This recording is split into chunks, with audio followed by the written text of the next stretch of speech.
साक्षि परितोषिणि पत्नीठ्ये नाथानुबद्ध भुवनावनबद्ध दीक्षे प्रत्यक्ष देवतर्वे तव सुप्रभातम् ध्याये अखिलाश्रित वरप्रदकल्पकल्पे विश्वप्रदामनिलयामल दिव्यभासे आयाहि शीघ्रमघनासिनि संवितानां श्रीसूर्यदैवतवमे तव सुप्रभातम् प्रेम्णा वरं पति पुरस्मृतिमस्नुवाने नव्याब्जरागसहजन्म मनोज्ञकान्त्या शोभां विधायिनि उष्णे गगने पृथिव्या प्रत्यक्ष दैवतर्वे तव सुप्रभातम्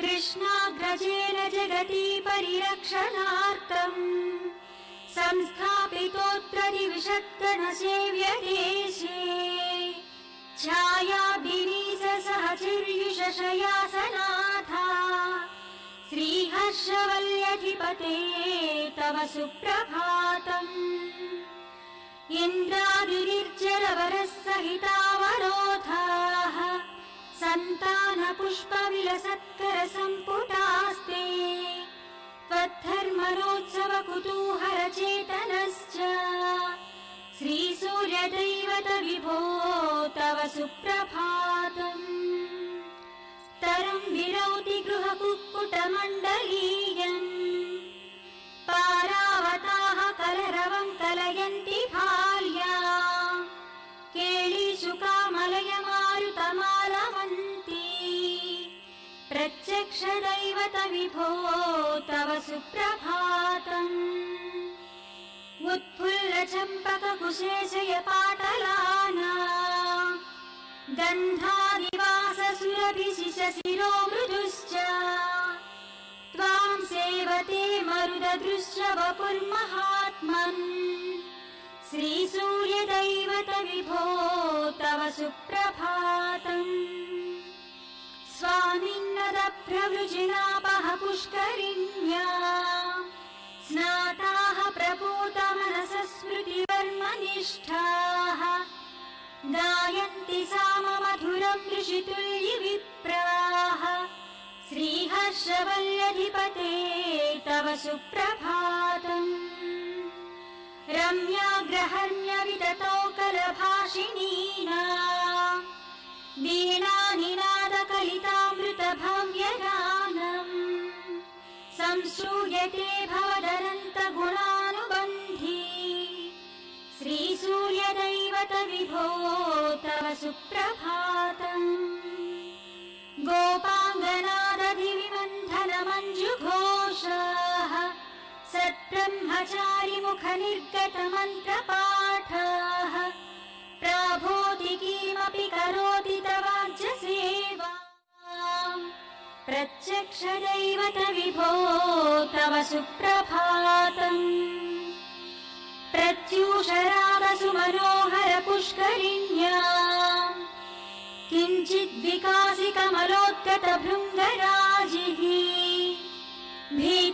भीतान्धकारकणिकेव हठात् प्रयाति श्रीहर्षवल्यधिपते तव सुप्रभातम् हे लोकबान्धव कृपाकर चित्प्रदायिन् विश्वस्य लोचन भुवं परिरक्षणार्थम् आर्चावतार जनताखिलतापहारिन् प्रत्यक्ष दैवत विभो तव सुप्रभातम्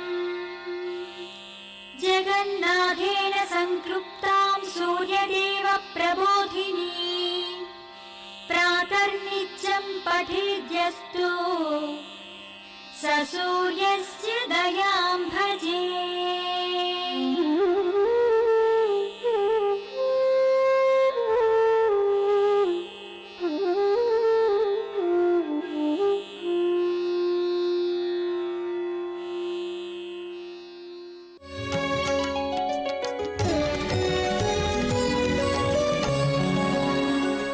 एवं సర్వగతా శక్తి సా బ్రహ్మేతి వివిచ్యతే. ఇలా శక్తి సర్వగతమైనది. పరమాత్మ ఎలాగైతే సర్వగతుడై ఉన్నాడో, అంతటా ఉన్నాడో, అలాగే పరాశక్తి కూడా అంతటా ఉన్నది. కానీ పరమాత్మని మనం చూడలేకపోతున్నాము, పరాశక్తిని చూస్తున్నాము. ఎలా చూస్తున్నాము అంటే, ఒక చెట్టు ఉంది, ఆ చెట్టునే పరమాత్మ అనుకోండి. గాలి వచ్చింది, అలా వీచింది, ఓహో ఇది చెట్టు, ఇది వీస్తోంది, కదులుతోంది. అలా కదిలేలాగా చేసింది శక్తి. మనకు అక్కడ ఏదో ఒక వస్తువు ఉంది అని చూసేలాగా చేసింది శక్తి. మనం దాన్ని భావించేలాగా చేసింది శక్తి. అందువల్ల ఆ శక్తిని మనం ఉపాసన చేస్తూ ఉన్నాం. ఆ శక్తి గురించి మనం మాట్లాడుకుంటూ ఉన్నాం. సా బ్రహ్మేతి వివిచ్యతే సోపాస్య వివిధై సమ్యక్ విచార్య సుధియా సదా. ఆ శక్తిని ఎప్పుడూ కూడా ఉపాసన చేస్తూ ఉండాలి. ఆ శక్తిని గురించి విచారణ చేస్తూ ఉండాలి. ఇదే మన ధర్మము, ఇదే మన ప్రథమ కర్తవ్యము. దాన్ని ఎప్పటికీ మర్చిపోకూడదు. ఎంత పని చేసినా, ఎంత గొప్పవాళ్ళైనా కూడా ఇదంతా ఎలా సాధ్యమైంది, ఇదంతా ఎలా చేయగలిగాను, ఆ శక్తి వల్ల, ఆ గురు శక్తి వల్ల ఇదంతా కూడా చేయగలిగాను. అది లేకపోతే ఇవేవి చేసేందుకు నాకు శక్తి లేదు అని ఎప్పటికీ గుర్తు చేసుకుంటూ ఉండాలి. ఎప్పటికీ దాన్ని మరిచిపోకూడదు. దాన్నే మనకి బ్రహ్మదేవుడు ఉపదేశం చేస్తూ అలా అంటూ అద్భుతంగా పరాశక్తి జ్ఞానాన్ని, ఆ పరాశక్తి సగుణంగాను నిర్గుణంగాను ఉన్నది అని, సగుణను కోరికలు కలవారు సేవించాలి అని, విరాగులు నిర్గుణులు విచారణ చేసి తెలుసుకుంటూ ఉన్నారు అని తెలిపి, కలిలో ఆ తల్లిని ఉపాసిస్తే సకల శుభాలు కలుగుతాయి అని బ్రహ్మగారు చెప్పారు. నజానంతి జనామూఢా తాం సదా మాయయావృతా. మరి కొందరు తెలుసుకోలేకపోతున్నారు. ప్రపంచంలో ఏమిటి కారణం? అందరికీ తెలియటం లేదు కదా. మరి అంతటా ఉన్న శక్తి అందరికీ తెలియాలి కదా. ప్రపంచంలో ఉంది అంటే తెలియాల్సిందే. మనం తెలుసుకోకపోయినా కూడా మనకు తెలియాలి. మరి అందరికీ తెలియటం లేదు, ఏమిటి కారణం? అదే మాయ. ఆ మాయ వల్ల అందరూ కూడా ఆ తల్లిని తెలుసుకోలేకపోతున్నారు. మనం తెలుసుకోవట్లేదు అంటే మనం అనుకోవాలి, ఓహో ఇది మాయ, మాయ చేస్తోంది. యా మా శైవ మాయ. మా అంటే ఏమిటి? ఐశ్వర్యం. ఐశ్వర్యం అంటే ఏమిటి? గర్వం. ఆ గర్వం వచ్చింది అంటే మనం ఆ తల్లిని మర్చిపోతాం. ఆ తల్లిని మరిచిపోతే పుట్టి కూడా ప్రయోజనం లేదు. జనని జగజ్జనని, ఎప్పటికీ మరవటానికి వీల్లేదు. తల్లిని గన్న తల్లిని, అమ్మలగన్న అమ్మ, ఆ తల్లిని ఎప్పటికీ మరవటానికి లేదు. అలా మరిచిపోయిన వాడు పుట్టినా ప్రయోజనం లేదంతే. జానంతోపి నరాః కేచిత్ మోహయంతి పరానపి. కొంతమంది తెలుసుకున్నారు ఆ తల్లిని గురించి. విచిత్రం ఏమిటి అంటే, వాళ్ళు తెలుసుకుని చెప్పవలసింది పోయి 10 మందికి చెప్పాలి. మనకు కలిగిన అనుభవాన్ని, మనకు కలిగిన జ్ఞానాన్ని 10 మందికి చెప్పాలి. చెప్పటం లేదు. పైగా మోహంలో పడేసే మాటలు మాట్లాడుతున్నారు. ఇవన్నీ నీకు అక్కర్లేదు, నువ్వు ఇవన్నీ చెయ్యొద్దు, ఇవన్నీ ఒట్టివే, ఒట్టి మాటలు, ఇవన్నీ అబద్ధాలు, ఆ తల్లి లేదు, దేవుడు లేడు అని తెలిసిన వాళ్ళు కూడా చెప్తున్నారు కలియుగంలో. చాలా విచిత్రం. వాళ్ళు సాధన చేస్తున్నారు, వాళ్ళు చెప్పవలసింది పోయి వాళ్ళు చెప్పకుండా ఇతరుల్ని మోహంలో పడేస్తున్నారు. జానంతోపి నరాః కేచిత్ మోహయంతి పరానపి పండితా సోదరార్థం వై పాఖండాని పృథక్ పృథక్. పండితులు వారి కడుపు నింపుకునేందుకోసం విచిత్రమైన మాటలన్నీ కూడా చెప్తున్నారు. ఇది కలి ప్రభావం. ఇది ఇలా కాకూడదు. ప్రవర్తయంతి కలినా ప్రేరితా మదచేతసః. ఇదంతా కూడా కలి చేసే పని. కలిలో ఉన్నన్ని దోషాలు ఇతర యుగాల్లో లేవు అని చెప్తారు. ఇదే సమయంలో ఒక మాట మనం గుర్తు చేసుకోవాలి. కలిలో ఉన్నన్ని గుణాలు కూడా ఇతర యుగాల్లో లేవు అని ఘంటాబద్ధంగా చెప్పొచ్చు మనం. కలిలో ఉన్న దోషాలు లేవు సరే, కానీ కలిలో ఉన్నన్ని గుణాలు కూడా ఇతర యుగాల్లో లేవు. ఎలాగంటారా? కలిలో చాలా సులభం. ఏ సాధన అయినా కూడా చాలా సులభం. సులభ సాధన ఏది? నామ సంకీర్తన. నామ సంకీర్తన కన్నా గొప్ప సాధన లేదు. కలిలో ఏదో యుగాల్లో కొన్ని సంవత్సరాలు సాధన చేసినా కూడా సిద్ధి కానిది కలిలో 10 నిమిషాలు చేస్తే సిద్ధి అవుతుంది. కానీ ఆ 10 నిమిషాలు మనస్సు నిలవటమే చాలా కష్టం. ఇది కలి ప్రభావం. కానీ 10 నిమిషాలు చేస్తే సిద్ధి అవుతుంది. అది కలి ప్రభావం. రెండు గుర్తు చేసుకోవాలి మనం. దోషాలు అలాగే ఉన్నాయి. మనం కొన్ని కథలు చూస్తే, పురాణ కథలు కానీ ఇతర శాస్త్రంలో వేదాల్లో వచ్చే కథలు, అటువంటి రాక్షసులు ఇప్పుడు ఎక్కడ ఉన్నారు? భయంకరమైన రాక్షసులు. కాకపోతే అప్పుడు వీళ్ళు రాక్షసులు అని గుర్తించేవాళ్ళట. వీళ్ళే రాక్షసులు, వీళ్ళు దేవతలు, వీళ్ళు మనుష్యులు, వీళ్ళు జంతుజాలం, వీళ్ళు పశువులు అని అట్లా అట్లా అట్లా గుర్తించేవాడు. కానీ ఈ కాలంలో ప్రతి వాడిలోనూ దేవుడున్నాడు, ప్రతి వాడిలోనూ రాక్షసుడు ఉన్నాడు, ప్రతి వాడిలోనూ మనుష్యుడు ఉన్నాడు. ఇది విచిత్రం. ఈ కలయిక మంచిదే, కానీ ఆ రాక్షసుడిని తీసేసేయాలి. మనస్సు నుంచి రాక్షసుడిని తోలేయాలి, బయటికి పంపించేయాలి వాడిని. అప్పుడు నిజమైన కలి సాధన అవుతుంది. కలిలో ఉన్నన్ని దోషాలు లేవు అని బ్రహ్మ చెప్తూ, ఎవరికైతే కలిలో అమ్మవారిని ఉపాసన చేయాలి అని బుద్ధి పుడుతుందో వారికి సద్య ఫలం కలుగుతుంది అని చెప్పి ఆ పై కథను కొనసాగిస్తూ ఉన్నాడు. ఇలా హరి యోగ నిద్ర నుండి లేచి బ్రహ్మదేవుడి మొర ఆలకించి మధుకైటభులతో 5000 సంవత్సరాలు యుద్ధం చేసి అలసిపోయి వారి వద్ద విశ్రాంతిని కోరుకున్నాట. మనం బాగా యుద్ధం చేసాం 5000 సంవత్సరాలు, కొంచెం ఇప్పుడు సీజ్ ఫైర్ చేద్దాం. సీజ్ ఫైర్ తెలుసు కదా, వినేవాళ్ళు లేరు. సీజ్ ఫైర్ చేద్దాం అంటారు కానీ వినరు, మళ్ళీ యుద్ధానికి వస్తారు. ఎందుకు? రాక్షసులు, రాక్షస ప్రవృత్తి. బయటికి మాత్రం చెప్తారు సీజ్ ఫైర్, నో, ఎవరు వెపన్ ముట్టకూడదు అంటారు, కానీ రాత్రికి రాత్రి యుద్ధానికి వస్తారు. చేస్తున్నారు కదా, చూస్తున్నాం కదా మనం. రాక్షస ప్రవృత్తి. ఒక మాట అనుకున్న తర్వాత దాని మీద నిలబడాలి కదా. వాళ్ళు చూడండి, రాక్షసులే అయినా కూడా విశ్రాంతి కోరాడు శ్రీహరి. సరే అయితే ఇద్దరము విశ్రాంతి తీసుకుందాం. రాక్షసుల్లో ఉన్న గుణం కూడా కలియుగంలో మనుషుల్లో లేదేమో అని అనిపిస్తుంది. అలా ఆయన విశ్రాంతి తీసుకోవటం కోసం తన అలసట చెందిన కారణం ఏమిటా అని ఆలోచించాడు.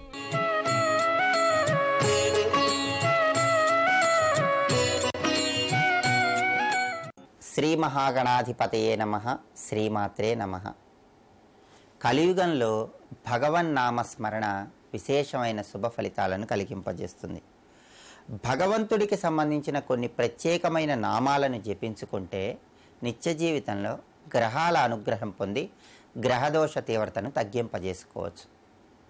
నిత్య జీవితంలో సమస్యలు ఎదుర్కొంటున్న వాళ్ళు ఎవరైనా సరే ఓం నమః శివాయ అనే పంచాక్షరీ మంత్రాన్ని కానీ, ఓం నమో నారాయణాయ అనే అష్టాక్షరీ మంత్రాన్ని కానీ జపించుకున్నట్లయితే ఆ సమస్యల నుంచి సులభంగా బయటపడవచ్చు.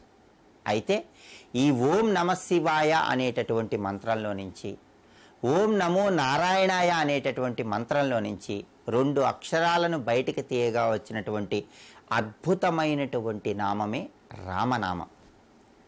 అసలు రామనామాన్ని ప్రతిరోజు మనం జపించుకుంటే అనేక సమస్యల నుంచి సులభంగా బయటపడవచ్చు. రా అని మనం జపించినప్పుడు మన నోరు తెరుచుకుంటుంది కాబట్టి మనలో ఉన్నటువంటి పాపాలన్నీ బయటికి వెళ్ళిపోతాయి. మా అనే అక్షరం జపించినప్పుడు మన నోరు మూసుకుంటుంది కాబట్టి బయట ఉన్నటువంటి పాపాలేవి కూడా మన లోపలికి ప్రవేశించవు. రామనామాన్ని మనం జాగ్రత్తగా పరిశీలిస్తే రామ అనే శబ్దంలో రా, ఆ, మా అనేటటువంటి 3 అక్షరాలు ఉన్నాయి. రా, ఆ, మా ఈ 3 అక్షరాలకి కూడా ఒక గొప్ప శక్తి ఉంది. రా అంటే అది అగ్నిదేవుడికి సంబంధించినటువంటి అక్షరం, అంటే అగ్నిశక్తి రా అనే అక్షరంలో ఉంది. ఆ అంటే అది ఆదిశేషుడికి సంబంధించిన అక్షరం. ఆదిశేషుడి శక్తి, సర్పశక్తి మొత్తం ఆ అనే అక్షరంలో ఉంది. మా అనే అక్షరాన్ని మనం తీసుకుంటే మా అంటే మహాకాలుడు, అంటే ఈశ్వరుడు. ఈశ్వరుడి శక్తి మొత్తం కూడా దానిలో ఉంది. అంటే రామ అనేటటువంటి నామాన్ని మనం జపిస్తే అగ్నిదేవుడి శక్తి, ఆదిశేషుడి శక్తి, మహాకాలుడైనటువంటి ఈశ్వరుడి శక్తి, ఈ 3 శక్తి మనకు లభిస్తుంది. అందుకే అంతఃశత్రు బాధలు ఏవున్నా సరే ఆ అంతఃశత్రు బాధలన్నీ తొలగింపజేసుకోవాలంటే రామనామాన్ని జపించాలి. అందుకే కాశీక్షేత్రంలోనే నివసించి మరణించే వారికి అంత్యకాలంలో పరమేశ్వరుడు స్వయంగా వాళ్ళ చెవిలో రామతారక మంత్రాన్ని ఉపదేశిస్తాడు. అంతటి శక్తి రామనామానికి ఉంది. ఎటువంటి గ్రహదోషాలున్నా సరే ఆ గ్రహదోషాల నుండి బయటపడటానికి శ్రీరామ తారక మంత్రం విశేషంగా సహకరిస్తుంది. ఒకసారి పార్వతీదేవి పరమేశ్వరుణ్ణి స్వయంగా అడుగుతుంది, కేనోపాయేన లఘున విష్ణుర్నామ సహస్రకం అని అడుగుతుంది. అంటే విష్ణు సహస్రనామం మొత్తం చదివినటువంటి ఫలితం కలగాలంటే సూక్ష్మంగా సులభంగా ఏం చెయ్యాలని అడుగుతుంది. అప్పుడు పరమేశ్వరుడు పార్వతీదేవితో చెప్తాడు, శ్రీరామ రామ రామేతి రమే రామే మనోరమే సహస్రనామ తత్తుల్యం రామనామ వరాననే అని చెప్తాడు. అంటే ఎవరైతే రామ రామ రామ అని 3 సార్లు జపిస్తారో వాళ్ళకి విష్ణు సహస్రనామం మొత్తం చదివిన ఫలితం కలుగుతుందని పరమేశ్వరుడు స్వయంగా పార్వతీదేవికి ఉపదేశిస్తాడు. అంతటి శక్తి రామనామంలో ఉంది. అందుకే కలియుగంలో ఎవరైనా సరే నవగ్రహ దోషాల వల్ల సమస్యలు ఎదుర్కొంటూ ఉన్నట్లయితే వాళ్ళందరికీ కూడా నవగ్రహ దోషాల నుండి బయటపడటానికి ఒక అద్భుతమైన శక్తి కలిగిన మంత్రం ఉంది. అది ఏంటంటే ఓం రామ్ రామ్ రామ్ రామ్ రామ్ రామ్ రామ్ కష్టం స్వాహ. ఇది మంత్రం. అంటే ఓంకార ప్రణవం జపించి రామ్ అనే అక్షరాన్ని 7 సార్లు చదివి కష్టం స్వాహ అని జపించాలి. ఓం రామ్ రామ్ రామ్ రామ్ రామ్ రామ్ రామ్ కష్టం స్వాహ. ఈ మంత్రాన్ని ప్రత్యేకంగా కలియుగంలో ఎవరైనా సరే తీవ్రమైన సమస్యలు ఎదురైనప్పుడు 108 సార్లు జపిస్తారో వాళ్ళకి ఆ సమస్యల నుండి బయటపడటానికి ఒక చక్కటి మార్గం కనిపిస్తుంది. అంతటి శక్తి ఈ రామనామంలో దాగి ఉంది. అలాగే నిత్య జీవితంలో అనేక సమస్యల నుండి బయటపడటానికి విష్ణుమూర్తికి సంబంధించిన నామాలు కూడా విశేషంగా సహకరిస్తాయి. ఒక్కొక్క నామానికి ఒక్కొక్క శక్తి ఉంది. కృష్ణ అనే నామాన్ని జపిస్తే కష్టాలన్నీ తొలగిపోతాయి. కృష్ణ కృష్ణ కృష్ణ కృష్ణ అనుకుంటే చాలు, గ్రహదోషాలు కష్టాలు అన్నీ నివారించబడతాయి. అలాగే నారాయణ మంత్రాన్ని మనం జపించుకుంటే మనకి ఎలాంటి గ్రహదోషాలున్నా ఎలాంటి నక్షత్ర దోషాలున్నా ఆ గ్రహ నక్షత్ర దోషాలన్నీ తొలగింపజేసుకోవచ్చు. అపశకునాలు దుశ్శకునాల వల్ల కలిగేటటువంటి చెడు ఫలితాలన్నీ తొలగింపజేసుకోవచ్చు. ఈ అష్టాక్షరి మంత్రాన్ని నారద మహర్షి హిరణ్యకశిపుడి భార్య అయినటువంటి లీలాదేవికి ప్రహ్లాదుడు గర్భంలో ఉండగా ఉపదేశిస్తాడు. గర్భవతిగా లీలావతి ఉన్నప్పుడు లీలావతి గర్భంలో ఉన్నటువంటి ప్రహ్లాదుడే నారద మహర్షి ఉపదేశించినటువంటి ఓం నమో నారాయణాయ అనే అష్టాక్షరి మంత్రాన్ని తెలుసుకొని ఆ తర్వాత జీవితం మొత్తం కూడా ఆ అష్టాక్షరి మంత్రాన్ని జపించే జీవితాన్ని సార్థకత చేసుకున్నాడు. అంతటి శక్తి ఉన్నటువంటి నారాయణ అనే నామాన్ని మనం జపిస్తే గ్రహ నక్షత్ర దోషాలన్నీ కూడా తొలగింపజేసుకోవచ్చు. అలాగే ఏదైనా పని మొదలుపెట్టినప్పుడు ఆ పని దిగ్విజయంగా పూర్తి కావాలంటే సర్వేశ్వర అనేటటువంటి విష్ణునామాన్ని జపించాలి. సర్వేశ్వర అంటే కార్యం జయప్రదంగా పూర్తవుతుంది. అలాగే మీరు ప్రయాణాలు చేసేటప్పుడు ఉత్తర దిక్కుకు ప్రయాణం చేస్తే ఐశ్వర్యం బాగా కలిసి వస్తుంది. దానికి కారణం ఏంటంటే ఉత్తర దిక్కు కుబేర స్థానం అంటారు. అంటే కుబేరుడు ధనాన్ని కలిగి ఉంటాడు. కాబట్టి మీరు ఉత్తర దిక్కు ప్రయాణాలు ఎప్పుడు చేస్తున్నా సరే ఖడ్గి అనే విష్ణువు నామాన్ని జపించండి. ఖడ్గి ఖడ్గి ఖడ్గి ఖడ్గి అని 3 సార్లు ఖడ్గి అనే విష్ణువు నామాన్ని జపిస్తే ఆర్థిక పరంగా ప్రయోజనం, ధనలాభం కలగటానికి కుబేర స్థానమైనటువంటి ఉత్తర దిక్కుకు చేసే ప్రయాణం విశేషంగా సహకరిస్తుంది. అలాగే మీరు అంతఃశత్రు బాధలు ఎక్కువగా ఉంటే శత్రువులను సైతం మిత్రులుగా మార్చుకోవాలంటే మీరు పనిచేసే చోట పై అధికారుల వల్ల సమస్యలు ఎదురవుతుంటే ఆ సమస్యల నుండి బయటపడాలంటే అంతఃశత్రు బాధలు తొలగింపజేసుకోవాలంటే అపరాజిత అనే నామాన్ని అనునిత్యము జపిస్తూ ఉండాలి. అపరాజిత అపరాజిత ఈ దుర్గానామాన్ని జపిస్తూ ఉంటే అంతఃశత్రు బాధల నుంచి బయటపడవచ్చు.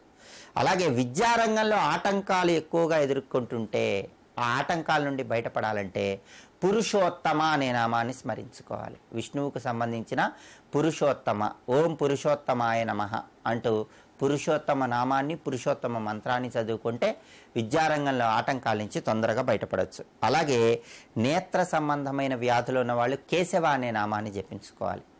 కేశవ నామాన్ని ఎక్కువగా ఉచ్చరించే వాళ్ళ కంటి చూపు బాగుంటుంది, నేత్ర సంబంధమైన సమస్యలన్నీ తొలగిపోతాయి. అలాగే దీర్ఘకాలంగా అనారోగ్య సమస్యలు ఉంటాయి.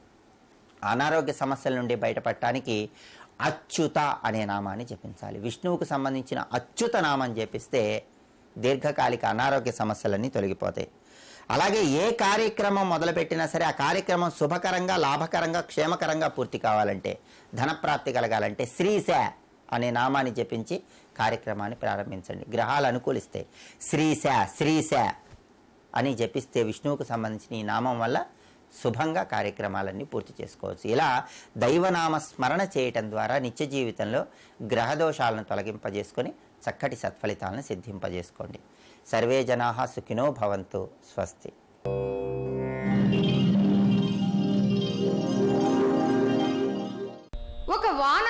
వాడితో స్నేహం చేశాడు.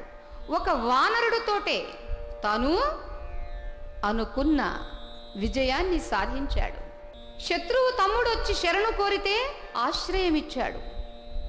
ఇలా అతడి మంచి లక్షణాలు అతన్ని దేవుడు చేసి కూర్చోబెట్టాయండి. మనం కూడా అటువంటి మంచి లక్షణాలను అలవర్చుకుంటే మనం కూడా ఎవరిగా ఉంటాము? రామునిలా మిగులుతాం.